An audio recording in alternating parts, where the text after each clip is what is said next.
Praise the lord. దేవుని పరిశుద్ధ నామంలో ప్రియ దేవుని బిడ్డలందరికీ హృదయపూర్వకమైన వందనాలు తెలియజేస్తున్నాను. దేవుని అత్యధికమైన కృప ద్వారా అద్భుతమైన రీతిగా ప్రభు ప్రతిదినం మనం నడిపిస్తూ ఉన్నాడు. ఈ రోజు కూడా దేవుని బలమైన సన్నిధి, అత్యధికమైన కృప మీకు మీ కుటుంబాలకు తోడుగా నుండును గాక. దేవుడు మిమ్మల్ని మీ కుటుంబాన్ని వర్ధిల్ల చేసి మీకు కావాల్సిన ప్రతి అవసరత దేవుడు తీర్చును గాక. ప్రతి ఒక్కరు కూడా దేవుని మాటలు ప్రతి ఒక్కరు ధ్యానిద్దాం. యోహాను సువార్త 14వ అధ్యాయము 18వ వచనం, మిమ్మును అనాథలుగా విడవను. ఆమె దేవుడు మనల్ని అనాథలుగా విడిచిపెట్టే దేవుడు కాదు. ప్రియ దేవుని బిడ్డ, ఒక చక్కని మాట రాయబడి ఉంటుంది. కీర్తనల గ్రంథము 27వ కీర్తన 10వ వచనం మనం చూసినట్లయితే, నా తల్లిదండ్రులు నన్ను విడిచినను యెహోవా నన్ను చేరదీయును. ఆమె నిజమే. దేవుడు ఎటువంటి దేవుడు అంటే, మన తల్లిదండ్రులు మనల్ని విడిచినా, మన సొంత వారందరూ కూడా మనల్ని విడిచినా, మనం విశ్వసించి మనం నమ్మి జీవితకాలం అంతా మనకు తోడుగా ఉంటారు అని నమ్మిన వారు మనల్ని విడిచిపెట్టినా దేవుడు మనల్ని విడివడంట. ఈ లోకంలో ఏదైనా గొప్ప ప్రేమ ఉంది అంటే అది తల్లిదండ్రుల ప్రేమే. తల్లిదండ్రుల ప్రేమనే చాలా గొప్పగా ఎంచుతూ ఉంటారు, చాలా గొప్పగా కూడా చెప్తా ఉంటారు కదా.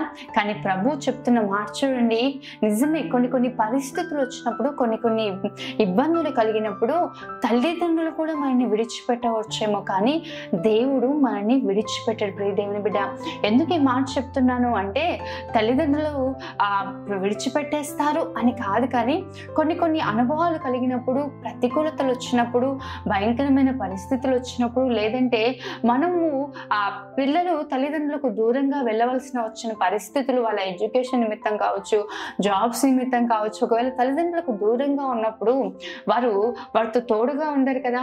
మరి ఎవరు వారికి తోడుగా ఉంటారు, ఎవరు వారిని నడిపిస్తారు అంటే యెహోవా మాత్రమే నడిపిస్తాడు. నిజమే ప్రియ దేవుని బిడ్డ, దేవుడు మనల్ని అనాథలుగా విడిచిపెట్టే దేవుడు కాదు, ఒంటరిగా విడిచిపెట్టే దేవుడు కాదు. ఈ లోకమంతా ఈరోజు నిన్ను ఒంటరిని చేసేసిందేమో, నిన్ను నిందల మధ్యలో, అవమానాల మధ్యలో నిన్ను కృంగదీస్తూ నిన్ను ఒంటరిగా నిలబెట్టారేమో. చుట్టూ చాలా మంది మనుషులు ఉన్నా, చుట్టూ ఎంతమంది నీ పక్కన ఉన్నా, నీ జీవితంలో నువ్వు ఒంటరితనాన్ని అనుభవిస్తున్నావేమో.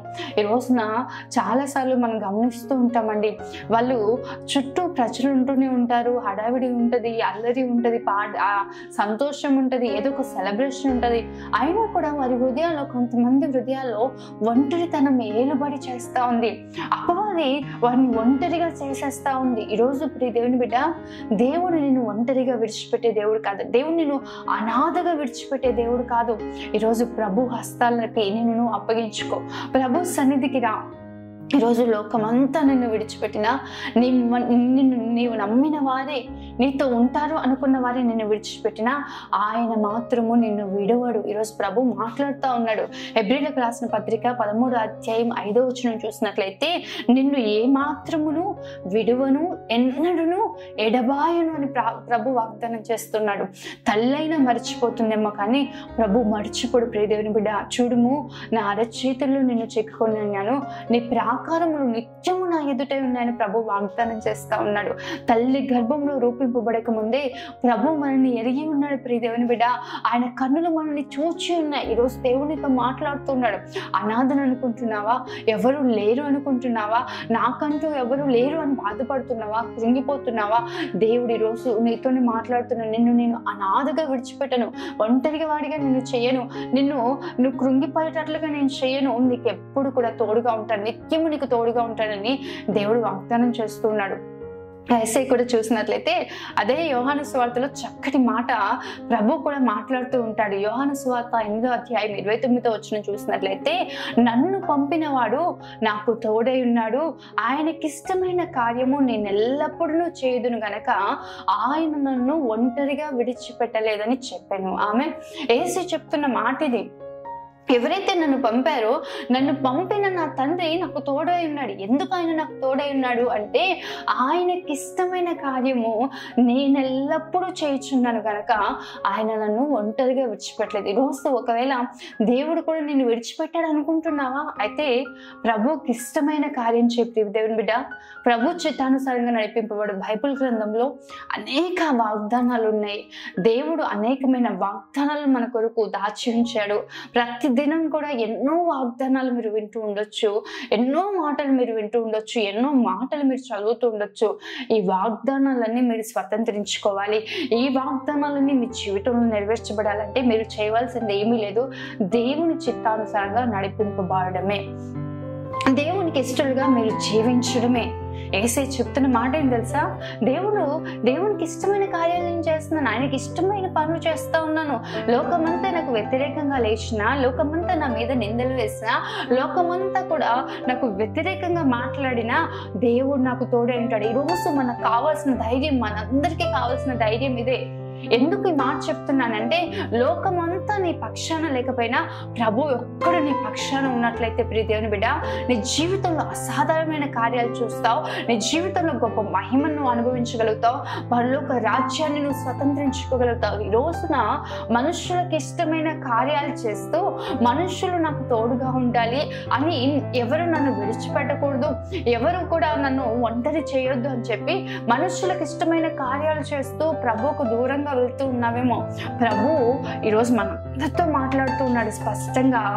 ఆయనకి ఇష్టమైన కార్యాలు చేయండి ప్రియ దేవుని బిడ్డ. దేవుడు నిన్ను విడిచిపెట్టకుండా, దేవుడు నిత్యము నీతో ఉండినట్లుగా, నిత్యము ఆయన నీతో జీవించినట్లుగా, ప్రభువు నీతో ఉండినట్లుగా ఈరోజు ఒక తీర్మానం తీసుకో. ప్రభు నీకు ఇష్టమైన కార్యం చేస్తాను, నీకు నచ్చిన పని చేస్తాను, నీకు ఆయాస్కరమైన పని ఏది నేను చేయను ప్రభు, నీకు ఆయాస్కరమైన మార్గంలో నేను వెళ్ళను ప్రభు, నిన్ను బాధ పెట్టి అయ్యా నీ హృదయాన్ని గాయపరిచే పని నేను ఏది చేయను ప్రభు అని చెప్పి ఈరోజు ఒక తీర్మానం తీసుకో ప్రియ దేవుని బిడ్డ. దేవుడు మనందరితో కూడా మాట్లాడుతూ ఉన్నాడు. ఆయన నిశ్చయముగా ఆయనకి ఇష్టమైన కార్యాలు చేసినప్పుడు లోకమంతా నిన్ను విడిచిన దేవుడు నిన్ను విడువడు. నిశ్చయంగా యోసేపు జీవితాన్ని చూసినట్లయితే, అన్యాయంగా యోసేపును అన్నలు అమ్మేశారండి. అన్యాయంగా ఆ యోసేపులో ఏ పాపం లేదు, యోసేపులో ఏ దుర్మార్గత లేదు. యోసేపు తండ్రికి ఇష్టమైన పని చేస్తూ ఉన్నాడని చెప్పి యోసేపుకు విరోధంగా లేచి, యోసేపుకు వ్యతిరేకంగా లేచి యోసేపుని అమ్మివేశారండి. అమ్మివేసి ఐగుప్తులో బానిసగా పనిచేస్తా ఉన్నాడు. పోతిఫర్ ఇంట్లో ఒక బానిసగా ఉన్నాడు యోసేపు. అటువంటి పరిస్థితుల్లో యోసేపుకు తన తల్లిదండ్రులు తోడుగా లేరు, కుటుంబం తోడుగా లేదు, అన్నదమ్ములు తోడుగా లేరు, తన బంధువులు తోడుగా లేరు, తన స్వజనుల మధ్యలో లేరు, స్వదేశంలో యోసేపు లేడు. ఎక్కడో ఒక అన్య దేశంలో ఒక బానిసగా, ఎంతో అల్లారు ముద్దుగా పెరిగిన కుమారుడు ఒక బానిసగా ఉన్నాడు. అటువంటి పరిస్థితిలో యోసేపునకు తోడయింది ఎవరు అంటే, ఆదికాండం 39వ అధ్యాయంలో అనేక మార్లు మనం చదువుతుంటాం. 2వ వచనంలో మనం చూసినట్లయితే, యెహోవా యోసేపునకు తోడై ఉండిన గనక అతడు వర్ధిల్లుచు. ఆమె అక్కడ స్పష్టంగా రాయబడి ఉంటది ఏంటంటే, యెహోవా యోసేపునకు తోడై ఉన్నాడు కాబట్టి అతను వర్ధిల్లుచు. అతను పోతిఫర్ ఇంట్లో బానిసగా ఉన్నా దేవుడు అతనికి తోడై ఉన్నాడు, చెరసాలలో ఉన్నా దేవుడు అతనికి తోడై ఉన్నాడు, ఫరో యొక్క రాజ్యంలో నిలబడినప్పుడు కూడా దేవుడు అతనికి తోడై ఉన్నాడు, ఆ ప్రధానమంత్రిగా ఉన్నప్పుడు కూడా దేవుడు అతనికి తోడై ఉన్నాడు. ఈరోజు ప్రియ దేవుని బిడ్డ, లోకమంతా నిన్ను విడిచిపెట్టినా ప్రభువు నీకు తోడుగా ఉండాలంటే యోసేపు చేసింది ఏమీ లేదు. తల్లిదండ్రులు లేకపోయినా, కుటుంబం లేకపోయినా, దేవునికి వ్యతిరేకంగా ఏ పని కూడా యోసేపు చేయలేదు. దేవునికి ఆ పోతిఫర్ భార్య వచ్చి తనతో పాపం చేయమని అంటున్నప్పుడు యోసేపు అంటూ ఉంటాడు, నా దేవునికి వ్యతిరేకంగా నేను ఈ క్రియను ఎలా చేయగలుగుతాను? ఈరోజు ప్రియ దేవుని బిడ్డ, ప్రభు నీకు తోడుగా ఉండాలంటే ప్రభువుకు వ్యతిరేకమైన కార్యం ఏది చేయకు.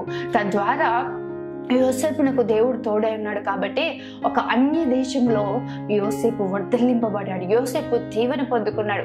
అదేవిధంగా దావీదు జీవితంలో కూడా ఈ మాట రాయబడి ఉంటే చదువుదాము. 1 సమూయేలు గ్రంథం 18వ అధ్యాయము 14వ వచనము. దావీదు సమస్త విషయములలోనూ సుబుద్ధి కలిగి ప్రవర్తింపగా యెహోవా అతనికి తోడుగా ఉండెను. ఆమె సౌలును దేవుడు విడిచిపెట్టాడండి. సౌలు దగ్గరికంట దేవుని యొద్ద నుంచే దురాత్మ వచ్చిందంట. దావీదు మీద దేవుని ఆత్మ వచ్చిందంట. ఎందుకు దావీదునకు దేవుడు తోడుగా ఉన్నాడు, ఎందుకు దావీదు పక్షాన దేవుడు నిలబడి ఉన్నాడంటే, దావీదు సమస్త విషయాల్లో సుబుద్ధి కలిగి ప్రవర్తిస్తూ ఉన్నాడంట. ఈరోజు ప్రభువు నిన్ను విడిచిపెట్టొద్దు, ప్రభువు నీకు తోడుగా ఉండాలి అంటే నిశ్చయంగా ప్రియ దేవుని బిడ్డ అన్ని విషయాలు సుబుద్ధి కలిగి నడిపింపబడు, అన్ని విషయాలు కూడా చక్కటి ప్రవర్తన కలిగి మంచి ప్రవర్తన కలిగి నడిపింపబడు. తద్వారా నువ్వు గొప్ప కార్యాలు చూస్తావు, గొప్ప మేలును అనుభవిస్తావు. దేవుడు మనకు తోడై ఉండగా మనకు విరోధమైనది ఏది కూడా ఉండదు, మనకు వ్యతిరేకమైనది ఏది కూడా ఉండదు. ప్రభువు మన పక్షాన ఉండగా నిశ్చయముగా ఏ పరిస్థితినైనా మనం జయించగలుగుతాం. ఈరోజు దేవుడు మాట్లాడుతున్నాను, నిన్ను అనాథగా విడిచిపెట్టను, నిన్ను ఒంటరిగా చేయను, నిశ్చయంగా నిన్ను ఏమాత్రము విడువని ఎడబాయనని ధైర్యం కలిగి నిలబడి ప్రియ దేవుని బిడ్డ ఒంటరిగా ఉన్నావా? ప్రభు వైపు చేతులెత్తి ఈరోజు ప్రార్థించు. ప్రభు నాతో నువ్వు ఉండు, నా పక్షాన నువ్వు నిలబడని అడుగు. మీరు నా పక్షపు వారైనలా నేను మీ పక్షం ఉందని ప్రభు మాట్లాడుతూ ఉంటాడు. ఈరోజు ప్రభు పక్షాన మీరు నిలబడండి, గొప్ప కార్యాలు మీరు కన్నులారా చూచుదురుగాక. ఆమేన్. ప్రార్థన చేసుకుందాం. మహోన్నతుడు అయిన తండ్రి, సర్వశక్తిమంతుడైన దేవా, సర్వాధికారి, నీకే వందనాలు, స్తోత్రాలు ప్రభా. ఎంత చక్కటి మాటలు మీరు మాతో మాట్లాడారు. ఈ మాటలన్నిటిని బట్టి నేను నామాన్ని స్తుతిస్తూ ఉన్నాము తండ్రి. నిజమే నువ్వు మాకు తోడుగా ఉండే దేవుడు, నిత్యము ప్రభా నీ సన్నిధిని మాకు తోడుగా నుండి చేసే దేవుడవు ప్రభా. విడవను ఎడబాయను అని వాగ్దానం చేశావు. నిజమే, ఏ మాత్రము మమ్మల్ని విడిచిపెట్టేవాడు కాదు. లోకమంతా విడిచిన, తల్లిదండ్రులే విడిచిన, నీవు నీ బిడ్డల్ని ఎడబాయేవాడు కాదు ప్రభా. ఈరోజు మళ్ళా మా అందరితో మీరు మాట్లాడినందుకు స్తోత్రాలు. ఈరోజు ఎంతమంది ఒంటరితనంలో అనాథలుగా ఉంది, కన్నీరు కారుస్తూ తన సొంత వారు ఎవ్వరూ లేక అయ్యా దిక్కుతోచిన పరిస్థితుల్లో ఎంతమంది బిడ్డల్ని వైపు చేతులెత్తుతున్నారు. కానీ వారి అందరిలా నీ కృపను కనపరిచి నీ బిడ్డలకు మీరే తోడుగా ఉండి ఏ విధంగా యోసేపును, ఏ విధంగా దావీదును ఆశీర్వదించారు అటు రీతిగా నీ బిడ్డల్ని కూడా మీరు ఆశీర్వదించి బలపరచిపోతున్నందుకు స్తోత్రాలు.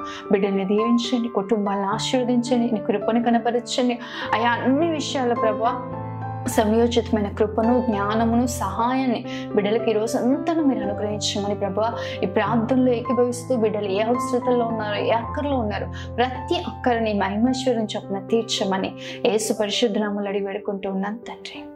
ఆమేన్. దేవుడు మిమ్మల్ని, మీ కుటుంబాన్ని దీవించి ఈ మాటలు మీ జీవితంలో ఫలభరితంగా మార్చును గాక. ఆమేన్. God bless you.